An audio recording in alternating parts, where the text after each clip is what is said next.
Good morning, Facebook peeps. It's Wendy Jacobs here with another quick video message. And today, being Wednesday, I would like to answer a question that I have received from one of the viewers here.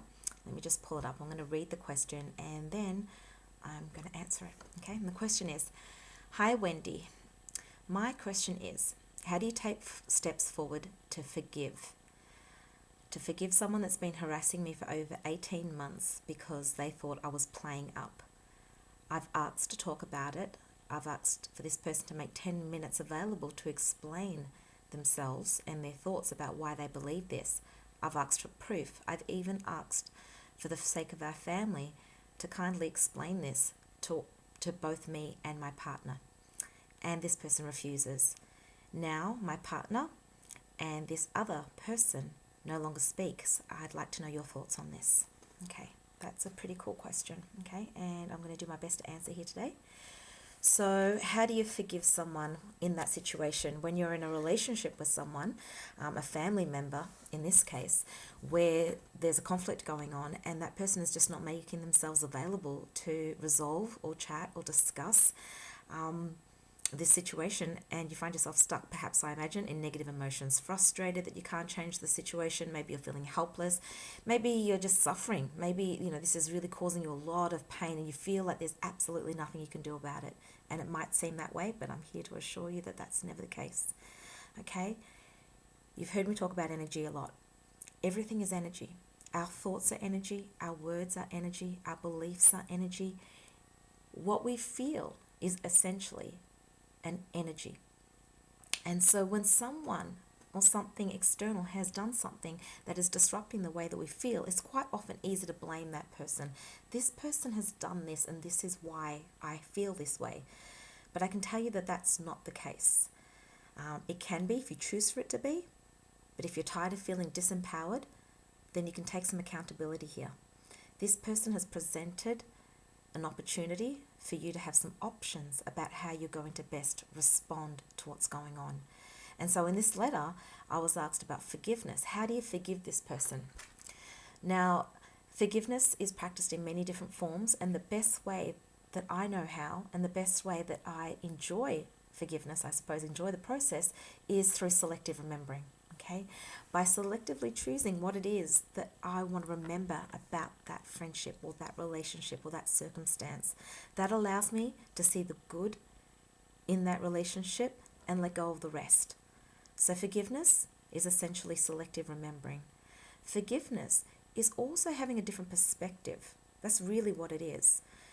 Often the most hurt people, those that treat others or us unkindly, are the most hurt people. So another thing that I've learnt that helps is compassion. Okay, hurt people hurt people, and often when people are operating from a place of pain, they're reacting, and because they're reacting, it seems as though they're treating you badly. The truth is, they're responding from something much, much deeper, much deeper. And I can assure you that probably has nothing to do with you at all. You, unfortunately, in this situation, seem to be the recipient. So what do? Okay, you can just start by having kind thoughts about this person. Okay, send loving thoughts. Remember the good times. Only speak well. By doing these things, you're starting to shift the relationship that you have with them internally and presently. By focusing on the drama, by focusing on the conflict, you're only focusing on the things that make you feel bad, and it's likely that you will stay stuck there or in an unresourceful place to feel any other emotion other than a negative one that will only influence negative communication. So by being accountable and going, okay, I'm going to be the one here that's going to have compassion for this person. I'm going to choose the good times. This person has done some really great things for me. We've had great times. Let me focus on that. The times where we shared love and laughter and joy and excitement. Let's focus on all that stuff, okay? By doing that and speaking words, because words become our experience, If you start to speak about this person in a way that says, you know what, they're really selfish. This person is a really bitter person. This person's really twisted. This person is whatever it is.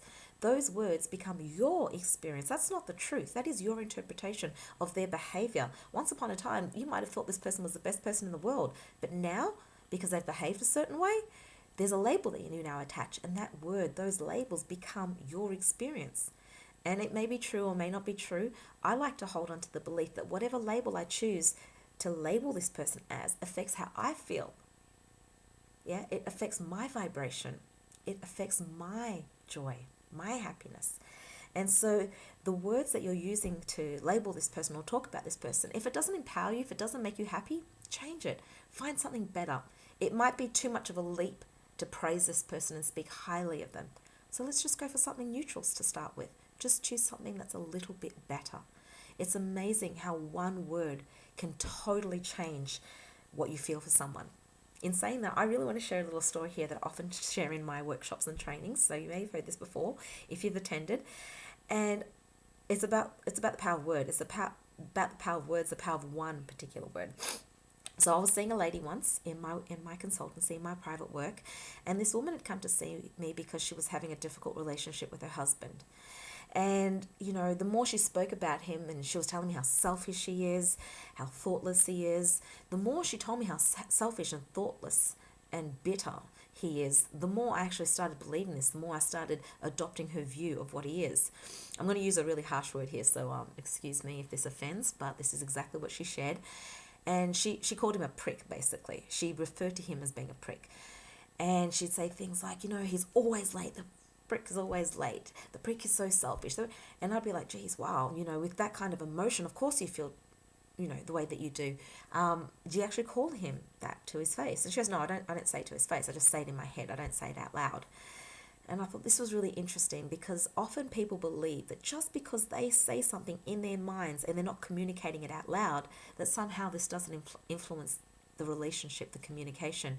The truth is, it absolutely does. So her task for the week, which we had a lot of fun with, I said to her, you know what, I'm going to help you with this. Your goal, your outcome, what it is you're here for, why you're choosing to come and spend time and see me with your relationship is because you want to make it better. And if you want to make it better, then you need to be accountable for that.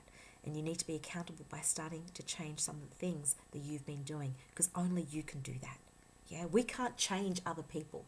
At best, we can influence them, and we influence them by who we are, right? So what you're going to do for the next week is change just one word in your vocabulary. Just one word. Because I want you to recognize how powerful one word can actually be. So this word that you use, the word prick, we're going to change it this week and we're going to call him Prince. And she thought this was the most ridiculous thing ever. It was actually quite stupid. She started laughing. I was laughing with her. And I said, you know what? That's okay. You don't need to say it out loud. Just say it in your mind like you've been doing so. So you can say, my prince is always late. My prince is so selfish. My prince is so thoughtless. And the more she said it right there in that room, she was already starting to laugh, which was shifting the energy behind her communication. But still, she needed to go out for the week. And just for that 1 week, she needed to refer to her husband as my prince. And I said to her, you know what, we're going to do this exercise. If it helps, we'll keep it. If it doesn't, throw it out, okay? It's always your choice at the end of the day. You don't need to adopt everything that I share, but if it helps you and it helps you get what it is that you want, which is a more loving relationship, that's your choice. So she went out for the week and she was calling her husband my prince, my prince, my prince in her mind. And she came back the next week and she goes, you know what? You're right. You know, I laughed so much, and every time I went to be angry, and I was like, my prince, I just couldn't get as angry as I used to when I used to call him prick. And I said, of course, because that word, the emotional intensity of that word, it creates a very real biochemical effect in your body. That's why we use them. That's why when we're angry, we use specific words, because they help us get to that emotional place. And sometimes it's helpful to get into that emotional place, but when you get stuck there, or when you get to a place where those emotions are not in alignment with the outcome that you want, then it's not a resourceful emotion anymore.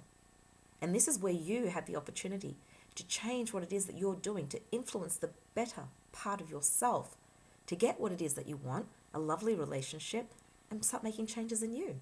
And by changing that one word, by default, you will start to influence the people that are around you, right? So she noticed that just by changing this one word, the interaction between her and her husband started to improve that week. This is huge. It really is, because most of us use language so unconsciously. We just ramble off words and we don't think about the impact that they have on us and the impact that they have on others. The other reason why what I'm sharing is pretty significant here is because we often think that if we don't say it out loud, or if the other person doesn't know about it, then it doesn't make a difference. It makes a huge difference. Everything is communication. Everything is energy. It will influence the relationship more than anything. It'll influence you and how you feel. Okay? So I hope you found value in this answer, Deb. You asked me, how do you find forgiveness? And it's by showing compassion, selective memory, choosing to forgive, having a different perspective. Changing the language that you use will lessen the emotional intensity, and starting to think and speak in ways that are aligned with the outcome that you want. Okay? If you'd like more help with this, then of course I'm always available for one-on-one coaching, and you can contact me through a private message. If not, keep watching these videos for more helpful tips and advice, and as always, live consciously and filled with love. Goodbye and have a wonderful day. Bye.